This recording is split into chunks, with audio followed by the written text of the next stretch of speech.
Viral detik-detik perampok berpistol lancarkan aksinya di kontrakan Cikarang. Rekaman detik-detik rampok tersebut ramai beredar di media sosial. Satu di antaranya diunggah akun BK News di Facebook pada Kamis, 23 Desember 2021. Terlihat jelas pelaku berbadan kekar ini sambil memegang senjata api mengecek semua pintu kontrakan apakah dikunci atau tidak. Saat salah satu kamar kontrakan incarannya yang tidak terkunci, pelaku tersebut langsung masuk.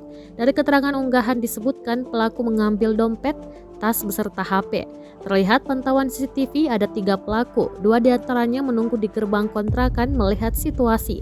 Kejadian diduga terjadi di Kompleks Pulau Kapuk RT 0305 Desa Mekar Mukti, Kecamatan Cikarang Utara, Kabupaten Bekasi, sekitar pukul 4:30 waktu Indonesia Barat.